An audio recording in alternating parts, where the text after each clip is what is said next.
Music Current actually grew out of Dublin Sound Lab programme. We made a number of concerts over the years where we invited international guest composers to come and work with musicians here and develop special programmes. And in 2016 we thought we'd try and establish this type of pattern on a more regular, formalised basis. So we set up the Music Current Festival, where we have a call for participation, so composers can come and essentially invite themselves to take part in the festival.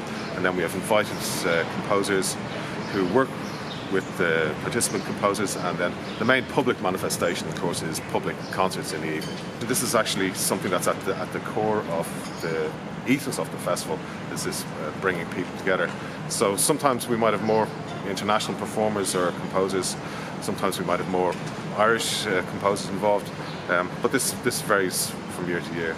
Well, the main guest composer this year is Stefan Prince from Belgium, and the opening concert is his complete piano hero series of works, performed by Stefan Ginsberg. On the second night we have Yarnwire Ensemble from the United States. Then Itsumi Kimura was performing on Saturday evening at 6 o'clock. She might be more known to Irish audiences as a jazz performer, but she's presenting some John Cage works, sonatas and interludes, some selections from that, and two new specially commissioned works by Francis Heary and Ella Cherniak.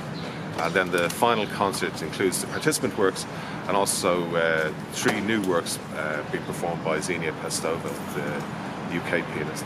Well, being able to programme something like this on a regular basis really helps us grow with the audience and helps the audience buy into the festival as it were, so they can trust the festival.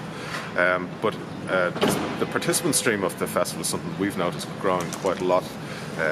This year, for instance, we had 65 applications to take part in the programme, and we could only take 6 participating composers. So there's a huge interest from all over the world. This year, the actual participant composer from Spain, Argentina, Brazil and Ireland, but we could have had many more. So that's something we'll be looking at in the future, and how we could expand the participant stream of the festival. It grew out of this earlier programming of Dublin Sound Lab, where we wanted to not just invite more established international composers to come and work with us, but in a kind of selfish way, we wanted to learn from them. So we wanted to, not in an entirely altruistic way, to share it with our colleagues here, but that needs to be made open. And I think if we're interested in learning from these people, other people will be interested as well. So it's just something we wanted to share. What would you say are the main challenges when it comes to running a festival such as this in 2018? Probably the one that everyone will say is regular funding and long-term funding, and the ability to plan years in advance.